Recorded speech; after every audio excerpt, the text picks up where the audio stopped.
নমস্কার, সকলকে শুভকামনা জানিয়ে আজকের ব্লগটা শুরু করছি। অচেনা অতিথি নতুন একটা ব্লগে আপনাদের সকলকে জানাই অনেক অনেক স্বাগত। আজকের ব্লগের শুরুটা হচ্ছে আমাদের রাধা মাধব মন্দির থেকে সন্ধ্যেবেলা।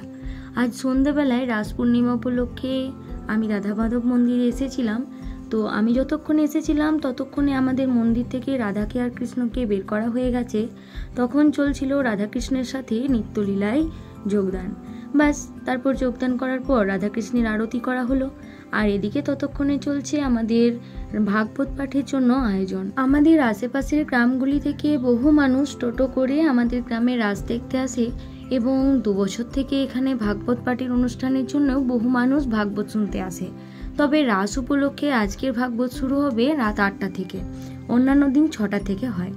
কিছুক্ষণের মধ্যেই তিনি প্রস্তুত হয়ে আমাদের মঞ্চে আসলেন। ততক্ষণে যেমনভাবে স্বাগত জানানো হয়, সকলেই উঠে পড়েছে নিজের জায়গা থেকে ওনাকে স্বাগত জানানোর জন্য।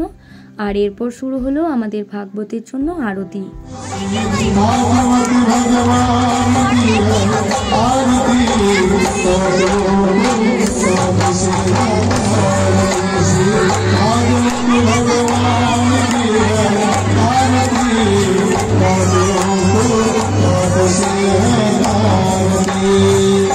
প্রতিটি গ্রামের মানুষজনই ভগবানকে ভীষণভাবে বিশ্বাস করে, আর সেই জন্য প্রত্যেকটি গ্রামে ভক্তের সংখ্যাও হয় অনেক বেশি। আমাদের গ্রামটিও এমনই একটা গ্রাম। এদিকে আরতি হয়ে গেলে ভাগবত পাঠ কথা শোনা হয়, আর তারপর আমাদের যে মন্দির থেকে ঠাকুরকে বের করা হয়েছিল সেই মন্দিরে গিয়ে আবার ঠাকুরকে পৌঁছানো হয়। এখন আমাদের ভাগবত পাঠ অনুষ্ঠান আজকের মতো শেষ হয়েছে। আর এদিকে আমাদের রাধা মাধব আর রাধারানীকে এখন নিয়ে যাওয়া হচ্ছে আমাদের মূল মন্দিরে। খুব সুন্দরভাবে তাদেরকে মূল মন্দিরে নিয়ে যাওয়া হচ্ছে। আর তারপর তাদের গায়ে আজকে চাদর দেওয়া হবে। তারপর থেকে আমাদের গ্রামের মানুষজনেরা চাদর ব্যবহার করে।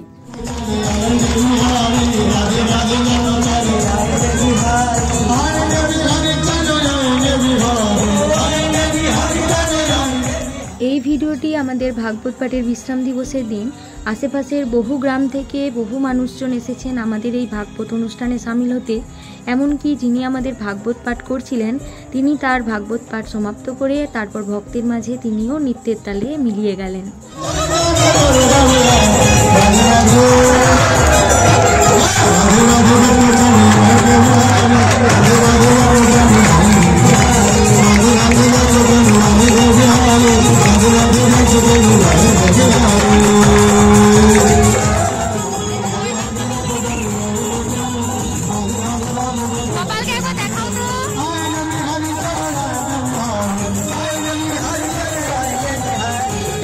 সাত দিন আগে যখন ভাগবত পাঠ শুরু হবার কথা হচ্ছিল তখন মানুষের মনে একটা আলাদাই আনন্দ ছিল, কিন্তু দেখতে দেখতে 7 দিন কিভাবে যে পেরিয়ে গেল, আজকে তার বিশ্রাম দিবস এসে উপস্থিত হলো।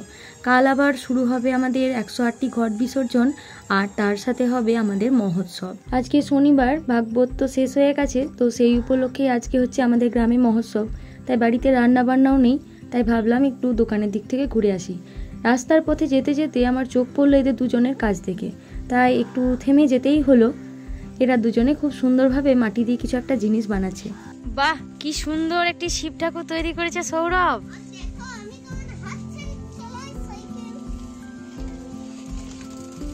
সৌরভ, কোথায় শিখেছিস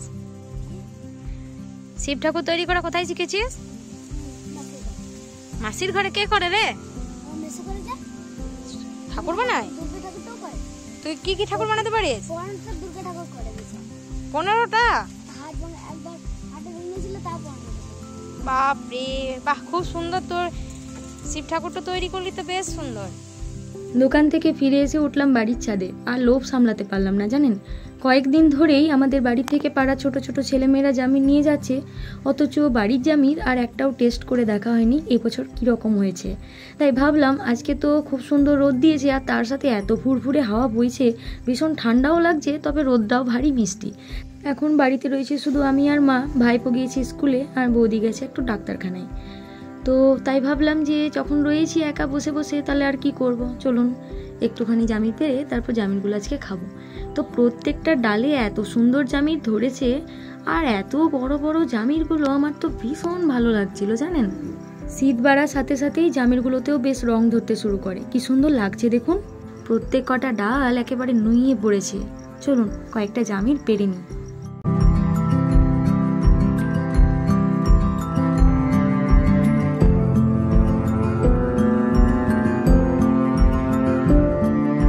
আমি যখন গাছ থেকে জামির পাড়ছিলাম তখন মাকে বলেছিলাম নিচে গিয়ে একটু মশলাটা নিয়ে আসতে, তাই মা গিয়েছিল নিচে মশলা নিয়ে আসতে।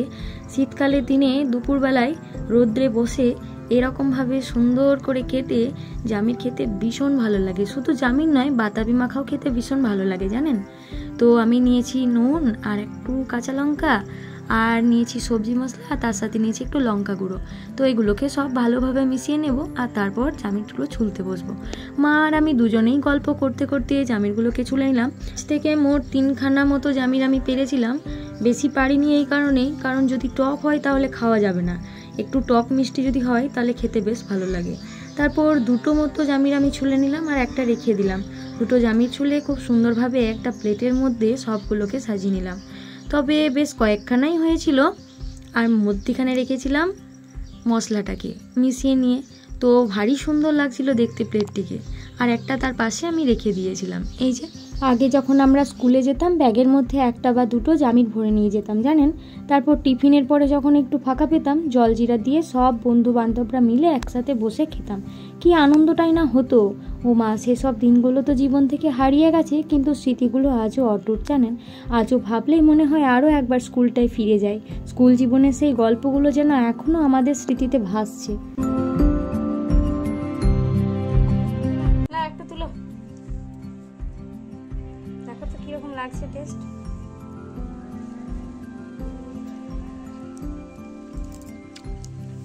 দারুণ, টক মিষ্টি দুটোই মিক্স আছে, ভীষণ সুন্দর খেতে লাগছে।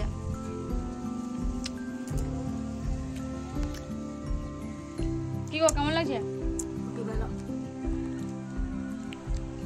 এই বছরের আমাদের প্রথম জামির খাওয়া। এই গাছটা কয়েকদিন আগেই লাগিয়েছিলাম, গাছটায় খুব সুন্দর 2টো ফুল ফুটেছে, তাই আর চোখ সরাতে পারলাম না।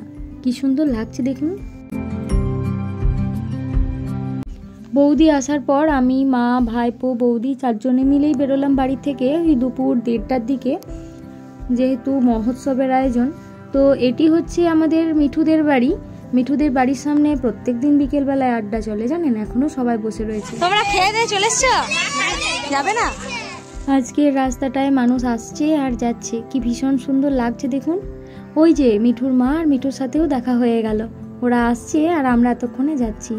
এদিকে আমাদের কালী মন্দিরের ওখানে বসিয়েছে, সেখান থেকে এখন চলছে পরিবেশনের কাজ। এদিকে খিচুড়ি, পায়েস আর টক হয়েছে, বহু মানুষ একসাথে আনন্দ করে খাচ্ছে। গ্রামের সমস্ত মানুষের সহযোগিতার মাধ্যমেই আমাদের এই ছোট্ট অনুষ্ঠানটি খুব সুন্দরভাবে পরিবেশিত হয়। আমাদের শুধু গ্রামের মানুষজনই এতে অংশগ্রহণ করে না, আশেপাশে যে সব ছোট ছোট অঞ্চলগুলি থাকে সেখান থেকেও বহু মানুষ আসেন। আমাদের এই অনুষ্ঠানটি চলে দুপুর 12টা থেকে বিকেল 4টা পর্যন্ত। তবে এবছর তো আমাদের হাই স্কুলের টেস্ট পরীক্ষা শুরু হয়েছে ছেলেদের, তাই সেই জন্য আরও কিছুটা দেরি হবে বলেই মনে হচ্ছে। তবে গ্রামের এই ছোট ছোট অনুষ্ঠানগুলিতে অংশগ্রহণ করতে পেরে একটি বিরাট আনন্দ উপভোগ করি আমরা সকলেই। জায়গা পেয়ে আমিও বসে পড়লাম খিচুড়ি, পায়েস, টক নিয়ে। তারপর খাওয়া দাওয়া শেষ করে বাড়ির পথে রওনা দিলাম। আজ তাহলে ভিডিওটাও এখানে রাখছি। সবাই ভালো থাকবেন, সুস্থ থাকবেন, সাবধানে থাকবেন। আর ব্লগটি কেমন লেগেছে অবশ্যই কমেন্টে জানাবেন। ভালো লাগলে একটি লাইক আর চ্যানেলটিকে সাবস্ক্রাইব করতে পারেন। সকলকে জানাই অসংখ্য ধন্যবাদ।